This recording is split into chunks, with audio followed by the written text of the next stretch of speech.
¿Qué tal, amigos? Muchísimas gracias por acompañarnos al Descubierto. Les saluda Endrina Yepes. Comenzamos hoy con nuestro invitado, quien es Jesús Faría. Él es ministro para Comercio Exterior e Inversión Internacional. Muchísimas gracias por acompañarnos al Descubierto. Gracias a ustedes por la invitación. Interesantes temas que conversar, sobre todo cuando está arrancando el segundo semestre y usted hacía un balance en el cual aseguraba que lo peor de la crisis económica ya había pasado para Venezuela. Sin embargo, los venezolanos estamos esperando esas señales de recuperación. ¿Cuáles pudieran ser esas principales señales a su juicio? Mira, nosotros estamos convencidos de que los impactos terribles que ha sufrido la sociedad venezolana a raíz del desplome dramático de los precios del petróleo, yo quisiera que la gente recordara esta cifra, porque es muy importante para ubicarse, para conceptualizar en qué dimensión ha ascendido la crisis venezolana. Nosotros hemos perdido el 75% de todos los ingresos por concepto de divisas en un poco más de un año. Para una economía adicta a las importaciones y con grandes requerimientos de divisas para cumplir con diferentes obligaciones internacionales, esto es sumamente grave. Esta adicción y estas obligaciones no son nuevas, eso viene de décadas en el pasado. Ante esta situación, y por supuesto todos los impactos y consecuencias que hemos sufrido nosotros como consecuencia, como resultado de la guerra económica, ha traído como consecuencia que nosotros adoptáramos un conjunto de medidas muy importantes. Y estas medidas económicas, que las hemos venido instrumentando a lo largo de este primer semestre, van a dar resultados. Los tiempos en economía, lamentablemente, no son inmediatos. No son como los de la política, que tú asumes una actitud, tomas una decisión y enseguida viene la concreción de esa medida. En economía no es así, hay momentos de maduración, la tasa de cambio fue corregida, esto ha beneficiado la capacidad de competitividad de la economía venezolana de producir, los precios se vienen corrigiendo, actualizando, esto le da estímulos a la producción.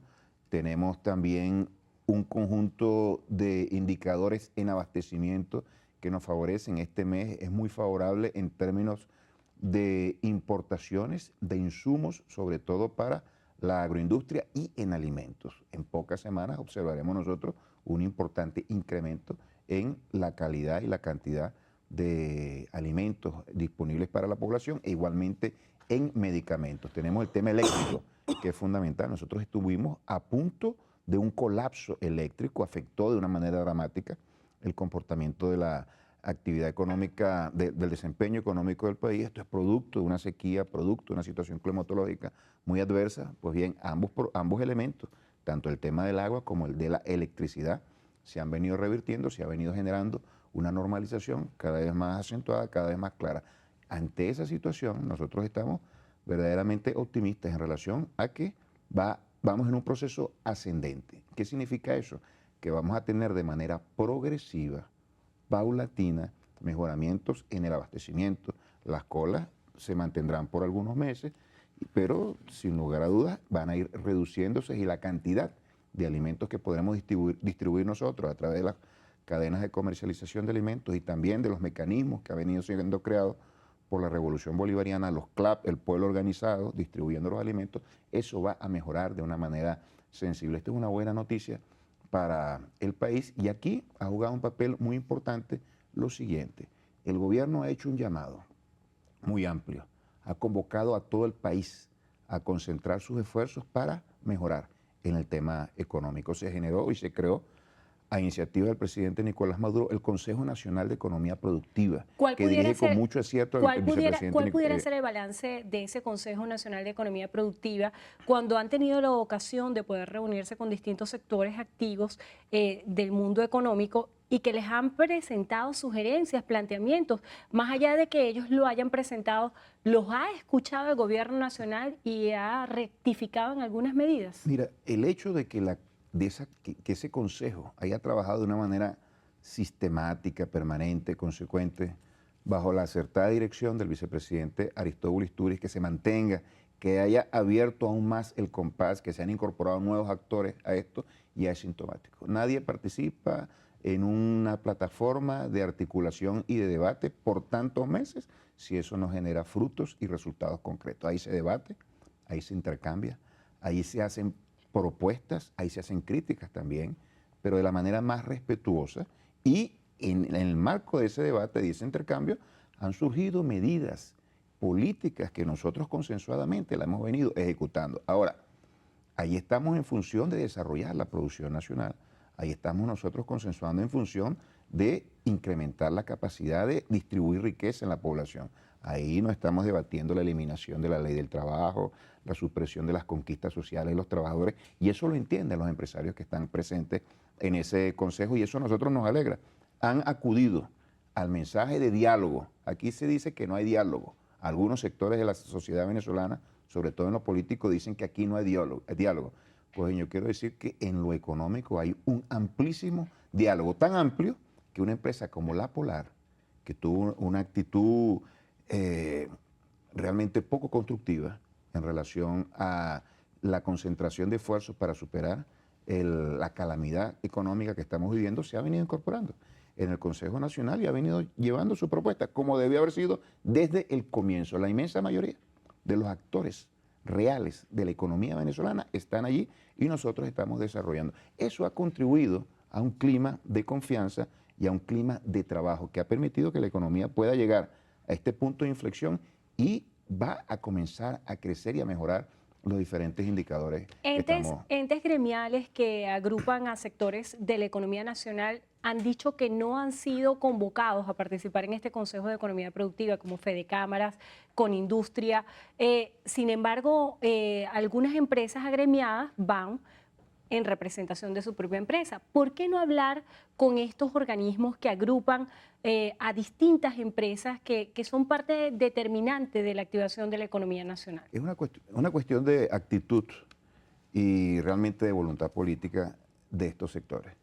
Tú escuchas a estos sectores y de ellos solamente se perciben ataques, agresiones e intentos para tratar de quebrantar un clima que se quiere construir en función del progreso y del desarrollo del país. Y además, ellos piden dialogar y conversar en función de elementos que yo te acabo de mencionar La y ley del trabajo. que no son susceptibles para nosotros en ningún momento. Nosotros no vamos a retroceder en los avances y las conquistas sociales que han alcanzado los trabajadores. Eso para nosotros es inaceptable. Más allá de esos planteamientos que usted considera como un punto de honor en el cual políticamente no se van a retroceder, una de las demandas fundamentales está el acceso a las divisas y de qué manera el sector empresarial puede participar en la dinámica nacional cuando no cuenta con las divisas para poder activar sus líneas de producción. Eso es producto de la crisis, eso es precisamente una de las expresiones de la crisis. Hay un modelo económico rentista, dependiente de los ingresos petroleros, se agotó.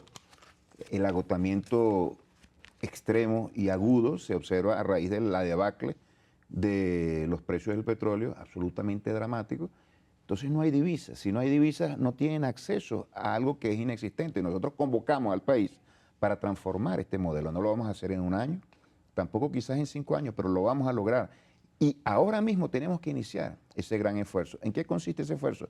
Vamos todos en función de 2 cosas: racionalizar el uso de las divisas. Todo lo que se pueda producir internamente, vamos a hacer un esfuerzo para generarlo acá y poder sustituir importaciones. Ahí hay un amplísimo margen de maniobra donde verdaderamente podemos reducir nuestra dependencia de las divisas. Y número 2, vamos todos a volcarnos a los mercados internacionales, a colocar parte de nuestros productos, dependiendo del sector, poco porcentaje o un mayor porcentaje en función de las ventas en el exterior. Eso generaría divisas a nuestro país y con esas divisas nosotros podríamos activar con mayor fuerza nuestro aparato productivo. Y un tercer elemento: fuera del país hay, de acuerdo a cálculos conservadores, 300.000 millones de dólares colocados por privados, por el sector privado, fuera de este país. El cálculo mayor se aproxima a 500.000 millones de dólares. Bueno, ahí están los recursos, vamos a traerlos. Traigan los recursos. Nosotros le damos absoluta garantía de que activando el aparato productivo se generarán las divisas para poder recuperar esos activos que ellos tienen en moneda extranjera. Que todos pongan su esfuerzo fundamental en la recuperación de la economía en función de sus intereses, pero también en función de los intereses nacionales. Eso lo ha entendido la inmensa mayoría de los empresarios venezolanos. Y eso a nosotros nos complace y es una tremenda fortaleza de este gobierno. El propósito de diálogo prácticamente inclaudicable del presidente Nicolás Maduro se ha traducido en un avance importante en el ámbito económico, aún no en lo político, porque la obsesión de los factores políticos es que atentan en contra de la democracia, en contra de la paz, puede más que los intereses de la nación, lamentablemente, pero lo vamos a doblegar también. Más adelante vamos a hablar de lo político, pero revisando ese esquema en el cual usted hace un planteamiento de que los empresarios traigan sus divisas a nuestro país, también viene la pregunta, ¿qué confianza existe y qué garantías desde el punto de vista jurídico existen para que un empresario pueda ver atractiva a Venezuela como destino? Y también la otra pregunta que surge es, con este esquema de agotamiento económico que usted describe, ¿no es el momento ideal para liberar el control de cambio? Vamos a hacer una breve pausa y al regreso me responde. Estamos al descubierto conversando con el ministro Jesús Faría, ministro para Comercio Exterior e Inversión Internacional. Hacemos una pausa rapidito y volvemos.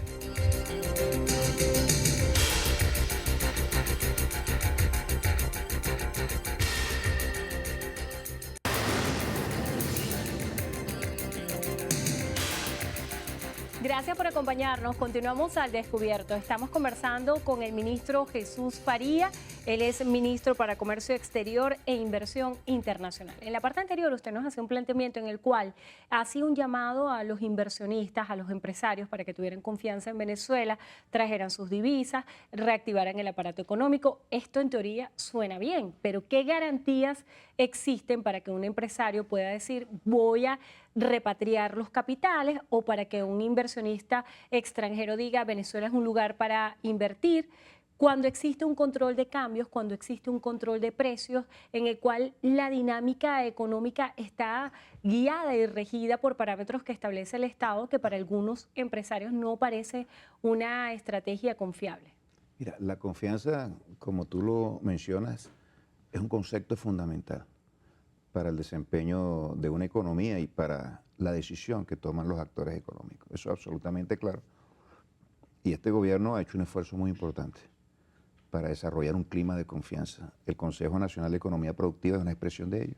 Las políticas económicas que se vienen adoptando también son expresión de ello. Voy a solamente mencionar dos que tú has introducido: la política cambiaria y la política de precios. Aquí se cometieron algunos errores en cuanto a las políticas económicas. Hay un proceso de rectificación. Se vienen corrigiendo los precios, un número muy importante de ellos. Se han venido ajustando a las realidades, se han venido convirtiendo en una palanca para la producción. Nadie va a producir con precios que ni siquiera cubren sus costos. Eso está absolutamente claro para nosotros. Y eso ha venido moviéndose y se va a seguir moviendo. No van a ser precios especulativos tampoco. Nuestra lucha contra la especulación no va a cesar. Todo lo contrario, va a ser un precio justo para los consumidores y para los productores. Y en política cambiaria también se ha dado una decisión muy importante. Hay una nueva tasa de cambio. El DICOM, que se ha venido desplazando, va a ir a una flotación libre dentro de poco tiempo. Ya se encuentra por encima de 600 bolívares el dólar. Nosotros apostamos a que después de la subida natural que tiene cualquier variable que ha estado contenida por mucho tiempo, vuelva a un descenso y se ubique en su nivel de equilibrio. Esos son dos. ¿Cuál debería ser el nivel de equilibrio del dólar? Hay muchos cálculos y hay muchas formas de calcularlo adicionalmente. Y hay muchas formas de calcularlo en función de la liquidez y las reservas internacionales, en función de los precios internos y los precios externos. Hay muchos elementos que nos pueden ayudar allí. Y para nosotros es difícil porque la presión especulativa es muy grande. Y la guerra económica, que muchos desechan, y yo soy uno de los que decía, no es solo la guerra económica, hay otros elementos, pero nadie puede negar que existe la guerra económica como factor perturbador de la economía. Eso genera una presión especulativa muy importante. Pero tú me preguntabas de la confianza. Esas dos políticas generan confianza. Tú me preguntabas de la posibilidad de que empresarios trajeran dólares al país. Los camaroneros se han organizado para traer ellos mismos, con sus divisas, sus productos, de tal manera que puedan exportar, recobrarán sus divisas por la vía de la exportación. El sector plástico también se está organizando de esa manera. empresarios individualmente han hecho inversiones muy importantes con sus dólares en este país. Empresarios extranjeros han hecho y han realizado acuerdos muy significativos en el área energética, petróleo y gas, en el área petroquímica, en el área minera. De tal manera que hay problemas, sin lugar a dudas económicamente. No hemos desarrollado un clima óptimo para atraer inversionistas, desarrollar la actividad de inversión, pero tampoco podemos decir que la economía está en el ocaso, está en una ruina, está levantando, sin lugar a dudas. Aquí se han dado noticias muy importantes. Yo vengo de Corea. Nosotros hicimos un viaje muy interesante en Corea. ¿Cuáles Y serían, allí cuáles serían los principales logros de ese viaje en materia de acuerdos que se pudieran suscribir y que beneficien a Venezuela? es el inicio de un proceso de acercamiento con esa economía tan importante. Pero lo que te quería relatar allí es que hay un interés muy importante hacia la economía venezolana. Ahí nos reunimos nosotros con más de una decena de las mayores empresas de ese importante país en lo económico y todos manifiestan su interés por desarrollar la cooperación con nuestros países. Y nosotros fuimos invitados a un foro que tiene como tema Latinoamérica y la cooperación, perdón, Latinoamérica y Corea del Sur en el ámbito de la cooperación, cómo podemos nosotros profundizar. De otra manera que hay un interés, no solamente hacia Latinoamérica en general, sino con Venezuela en lo particular, y nosotros estamos abiertos a la inversión extranjera. Después estuve en Alemania y allí también hay el interés de reunirnos con empresarios alemanes para presentarles nuestra capacidad, nuestras potencialidades, nuestras oportunidades. No somos enemigos ni de la inversión privada en general, ni de la inversión extranjera en particular. Todo lo contrario, nuestro modelo de economía, y eso está planteado en el Plan de la Patria, algo sagrado para nosotros, lo diseñó, lo redactó, lo pensó el comandante Chávez. Ahí está, establecido claramente, el capital privado jugará un papel fundamental, un motor esencial de la economía venezolana. Ahora, articulado al papel rector del Estado y, bueno, de una u otra manera, en el contexto de las leyes y de los principios que rigen nuestra sociedad y nuestro proyecto histórico. ¿La economía para qué? Para dar bienestar social. Tienen que obtener sus ganancias, porque eso es lo que mueve la economía privada. Pero la riqueza es fundamentalmente para subordinarse a ese supremo valor del bienestar de la sociedad. ¿La economía para qué? Para generar condiciones de tal manera que se pueda desplegar nuestro país en términos de estabilidad política y, por supuesto, fortalecer la soberanía del país muy vulnerada y muy vulnerable a raíz de un modelo que depende mucho de los ingresos petroleros y que tiene gran dependencia también en materia alimentaria, tecnológica y financiera. Para superar todo eso, tenemos que desarrollarnos y el desarrollo de las fuerzas productivas cuenta no solamente con el Estado y con los modelos de organización socialista para el desarrollo de la producción, sino también con el sector privado. En estos momentos, la economía venezolana se compone en más de un 65%, casi un 70%, del sector privado, de actores privados que desarrollan sus actividades. Bueno, pues bien, deslástrense de la tutela de una visión parasitaria que se deriva y que se desprende del modelo rentista y vamos a convertirnos todos en actores productivos, de innovación, de inversión, que nos fundamentemos en el trabajo como fuerza motriz para nuestro desarrollo y que concentremos nuestros esfuerzos en lo económico. No confundamos la economía como actuación para generar riqueza con esa riqueza concentrada en poder traducido en un factor desestabilizador en lo político como ocurrió en años pasados. Afortunadamente creo que hemos pasado esa página y ahora la perturbación se concentra exclusivamente en el ámbito político, pero todavía con tentáculos internacionales de gran incidencia desde el punto de vista financiero y económico hacia nuestro país. Ministro, ha dado usted varias palabras claves. Hablaba acerca de la necesidad de la distribución de la riqueza para generar bienestar. Y hay una realidad innegable entre todos los venezolanos y es la situación económica y las grandes distorsiones que hay entre los ingresos y la inflación galopante que se vive en nuestro país y también el acceso a no solamente a servicios básicos, sino también a los alimentos, a las medicinas. En Venezuela hay muchas familias que no están haciendo las 3 comidas diarias. Desde el punto de vista más allá de lo ideológico, en lo práctico, ¿cómo está enfocado el Estado en dar respuesta a estas necesidades de abastecimiento de alimentos y medicinas? ¿Qué sucedería, Endrina, si una familia pierde el 75% de su ingreso? ¿Qué sucedería si una empresa pierde el 75% de su ingreso? ¿Qué sucedería si una región pierde el 75% de sus ingresos? Sucedería lo mismo que podría estar sucediendo en Venezuela. La economía tiembla, la economía entra en una situación de perturbaciones muy importante, no hay la misma riqueza, no hay los mismos ingresos para poder cubrir las necesidades como se cubrían en el pasado. Hay una situación de crisis por los impactos de la guerra económica, pero sobre todo por la caída dramática de los ingresos petroleros. Sencillamente, lo que antes nosotros invertíamos y gastábamos ya no existe en esa dimensión, ¿Y en esa proporción. qué pasó, por ejemplo, con el Fonden o los fondos de ahorro que tenía previsto el Estado con el excedente de los ingresos petroleros?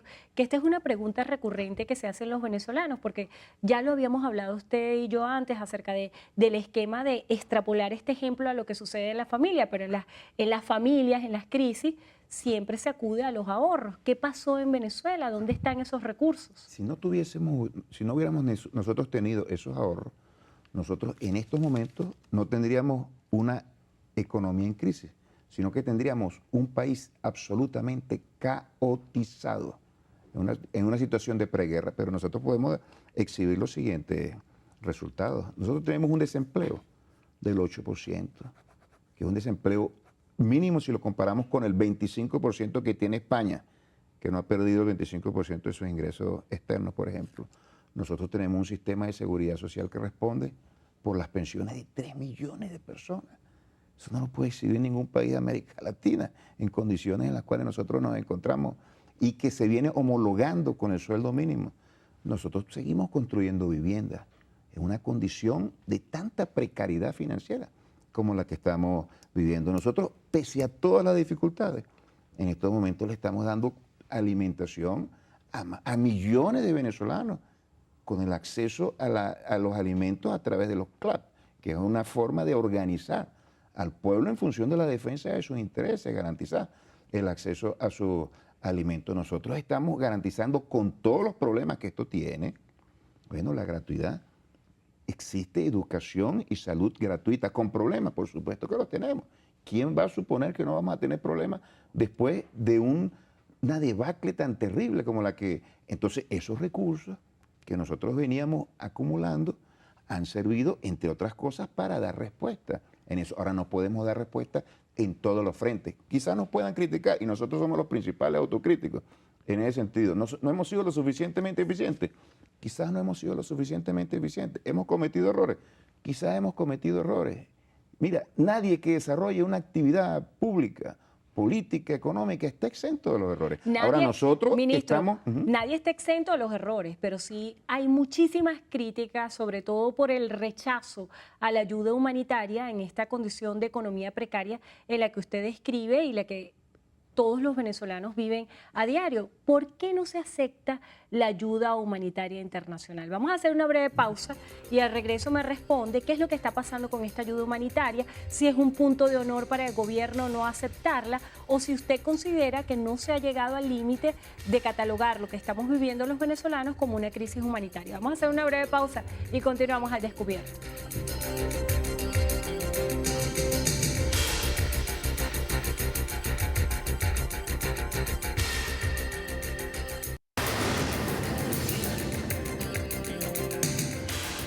Continuamos al descubierto. Estamos conversando con el ministro Jesús Faría. Él es ministro para Comercio Exterior e Inversión Internacional. La ayuda humanitaria internacional que ha expuesto ampliamente la oposición venezolana como una oportunidad de tratar de solventar la crisis en materia de alimentos y medicinas. La canciller de la República en un escenario internacional dijo que Venezuela no necesitaba ayuda internacional. Usted ha descrito las características de una economía precaria con una merma de los ingresos que supera el 75%. ¿Estamos en condiciones de aceptar o no ayuda internacional? Sí, ya te voy a contestar esa pregunta, pero permíteme finalizar la idea que estaba desarrollando. Te decía que hemos cometido errores, hemos corregido los errores, tenemos la fortaleza suficiente para admitir para corregir los errores y para seguir avanzando. Ahora, el error que jamás vamos a cometer nosotros es el de aplicar políticas que trituren socialmente al pueblo venezolano, que lancen toda la carga de la crisis sobre los hombros de los trabajadores. Si aquí no existiese este gobierno, si aquí no existiese un gobierno que aumentara los salarios, aunque no sea suficiente el aumento, pero los aumenta, aquí hubo una crisis terrible, donde los salarios se contenían, los salarios no tenían absolutamente ningún tipo de oxigenación, y hubo una crisis terrible, con mucho menor descenso de los precios del petróleo, hubo un caos social. Pregúntate tú, porque aquí no ha habido una implosión Pero ha social. habido varios conatos Bueno, no ha que habido, y ya voy a hablar de eso. que no han sido ajenos a la opinión pública Y ya voy a en hablar. distintas latitudes, en el estado Sucre, en el estado Bolívar, hasta en Barinas. La opinión pública ha podido conocer de distintos conatos de violencia de personas que están tratando de tener acceso a alimentos y a medicinas. ¿Qué interpretación, qué lectura tiene esto para usted? Te lo iba a responder en el término de la supuesta crisis humanitaria. Entonces, y ya te lo voy a decir, Endrina, dame un segundito para terminar acá y te doy mi opinión al respecto. Entonces, lo que nosotros jamás vamos a hacer es aplicar las políticas del Fondo Monetario Internacional que con toda crudeza y dureza arremeten contra los venezolanos, y eso sí genera una situación caótica en el país. En días pasados pudimos escuchar de boca del presidente de la Asamblea Nacional de el escenario en el cual ellos llegasen al poder, que sí iban a aplicar medidas duras. De tal manera que el pueblo debe entender que ante este escenario y ante esta coyuntura hay dos opciones. Una opción de tratar de la crisis en función de la recuperación productiva y protegiendo a los venezolanos, y hay la otra, que es la que propone la derecha, no lo hace público de una manera abierta por razones elementales, por razones obvias, por el costo fenomenal, gigantesco que eso tendría, pero ellos dicen, si llegásemos al poder, nosotros vamos a aplicar las políticas económicas más dolorosas, que ya las conocemos de los años 90, donde el pueblo no juega absolutamente ningún papel. Es utilizado como una piltrafa para sobre sus hombros hacer recaer todos los dolores de la crisis. Ahora tú hablas de la crisis humanitaria. Mira, lo de la crisis humanitaria es una política realmente miserable. Primero porque nosotros no estamos en una situación de crisis humanitaria. Nosotros no estamos en una situación de crisis humanitaria. Aquí, con todos los problemas que hay, se pueden garantizar la satisfacción de las necesidades básicas de la población. Número uno. Ahora, esto no es lo más relevante. Lo más relevante es que con la política y la tesis de la crisis humanitaria se ha develado la relación de subordinación vergonzosa que tiene la oposición venezolana en relación a la política estadounidense.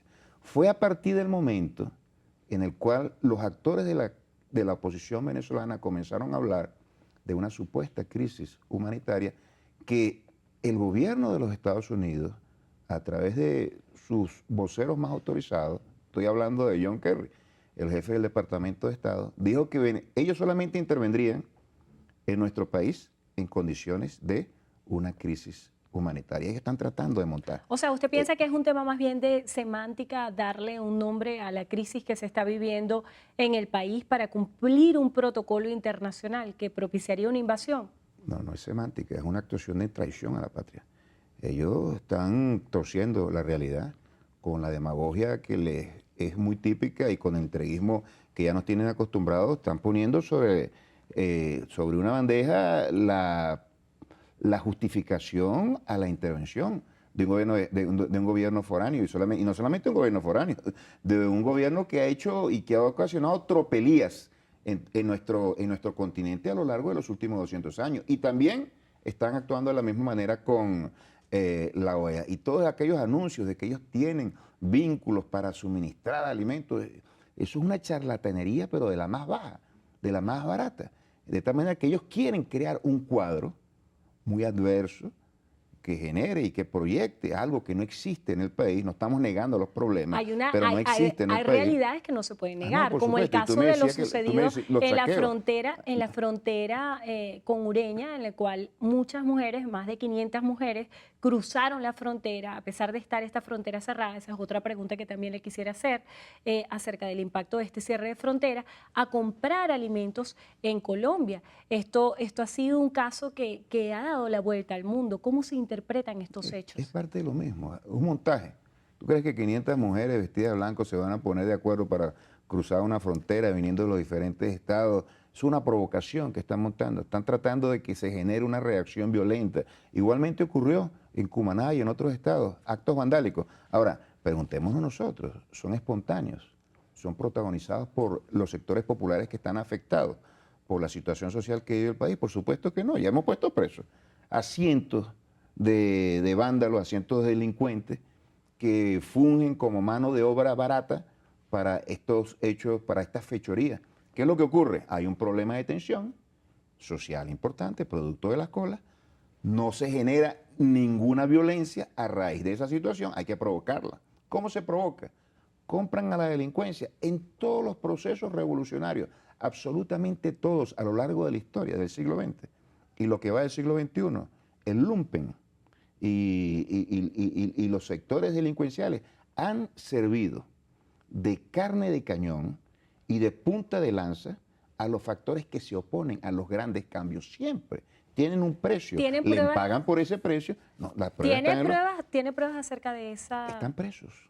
Gente de la denuncia? delincuencia, delincuentes con antecedentes penales, eran pranes, eran gente que conformaban bandas, están al frente de esos hechos de saqueo. Y por supuesto, cuando se genera una situación de esa naturaleza, se altera el orden público, bueno, hay una situación de anormalidad importante. Y después vienen los medios de comunicación.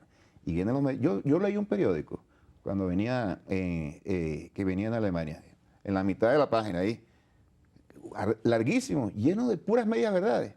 Decía que la gente recurría a la basura en Venezuela, generalizando. Los venezolanos recurren a la basura para poder comer.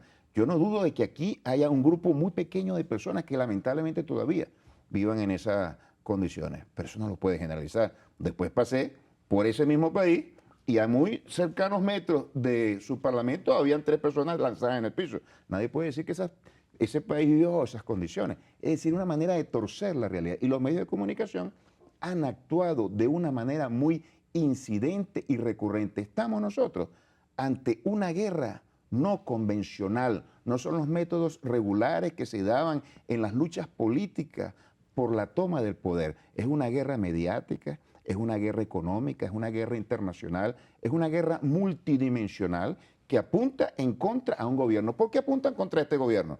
Apuntan contra este gobierno por su petróleo, porque no se lo queremos regalar a los grandes poderes imperiales. Apuntan contra este gobierno porque ha generado toda una esperanza para la unidad de los países latinoamericanos y eso atenta en contra de la hegemonía imperial. Apuntan contra este gobierno porque hemos desarrollado un conjunto de políticas donde la renta y el ingreso nacional se distribuye entre sectores que jamás tenían acceso a ellos y eso le ha imposibilitado a los grandes poderes del pasado, los grandes poderes económicos, apropiarse de eso. Entonces hay grandes conflictos. Un último comentario. Cuando se da la lucha por el poder, se da para conquistar a este. Y una vez conquistado el poder se ejerce en función de determinados intereses. Y nosotros lo hemos ejercido en función, básicamente, de los intereses de las grandes masas populares. Hemos cambiado la historia, pues bien quieren revertir la historia, para que aquí las estructuras de poder se pongan al servicio de los grandes grupos económicos nacionales y internacionales. Y en función de eso es que se da toda esta lucha y este conflicto político en nuestro país. En virtud de esa premisa y el balance que hace usted de lucha por el acceso al poder, hay quienes aseguran que el detentar el poder por parte del Ejecutivo Nacional se ha convertido en una de las principales estrategias que ha tratado de dilatar la consulta popular a través del referéndum revocatorio. ¿El Partido Socialista Unido de Venezuela tiene tiene miedo a una medición electoral cuando el presidente Chávez fue uno de los promotores para que en la Constitución Nacional estuviera la figura de revocar a las autoridades, incluso al presidente de la República? Hoy en día el Partido Socialista Unido de Venezuela tiene una debilidad electoral que le permite medirse. Vamos a hacer una breve pausa y al regreso al descubierto yo quisiera que usted me respondiera a eso. ¿Por qué no aceptan en este momento el referéndum revocatorio? Vamos a hacer una breve pausa y continuamos al descubierto.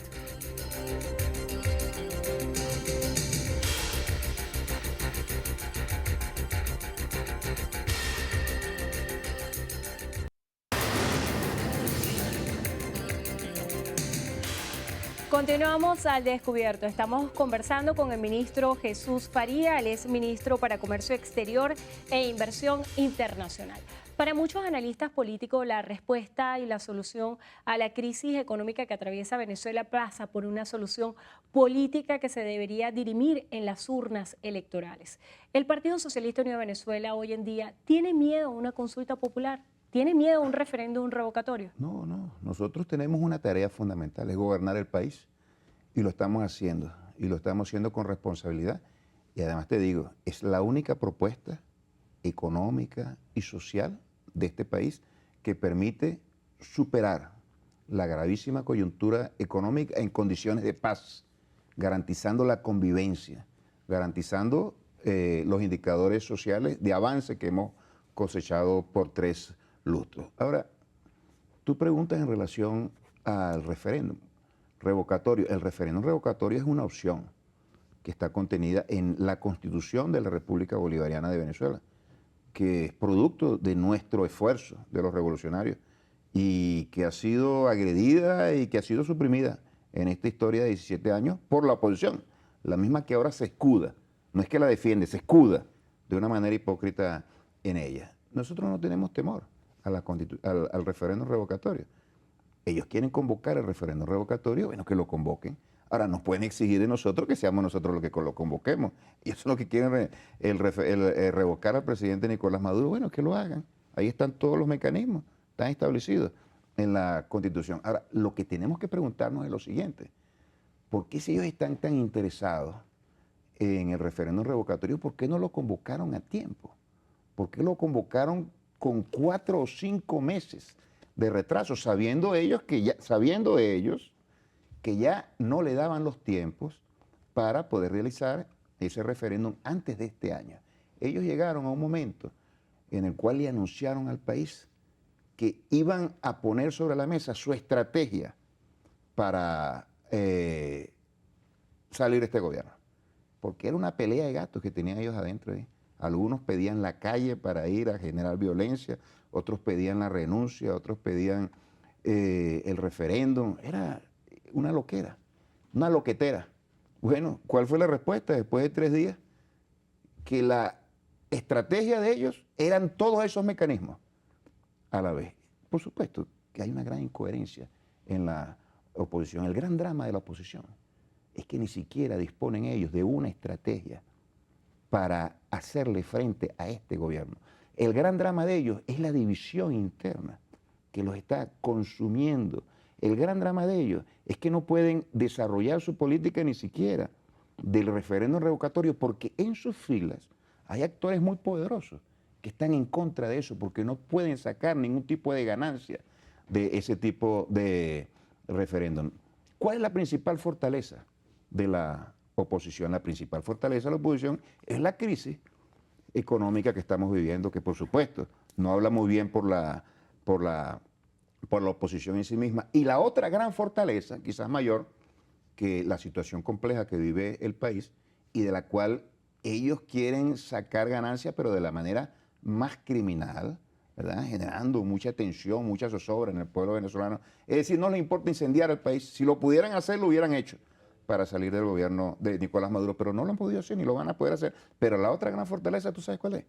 El apoyo de factores extranjeros. Es decir, que ellos se han convertido en unos títeres, en la servidumbre de la política imperial. Y ahí consiste su fortaleza. Con esa fortaleza, ellos no van a llegar al poder. Ellos están absolutamente desacreditados para gobernar un país por su servilismo, por los intereses que encarnan y sobre todo por la manera tan desleal y traidora al pueblo venezolano como han venido haciendo oposición. Ellos jamás han hecho una sola propuesta. Yo quiero que me diga aquí alguien una solita de las propuestas que han hecho ellos desde que conquistaron la Asamblea Nacional para nosotros poder superar la crisis económica. Pero ellos sí avalaron el decreto de Obama, decreto infame que nos pone a nosotros allí en el centro de toda la política de agresión de los Estados Unidos contra nosotros. Ministro, ya se nos está agotando el tiempo y yo quisiera que en esta parte final yo le planteara algunas palabras y usted me dijera brevemente qué opina. Si yo le digo a usted inseguridad,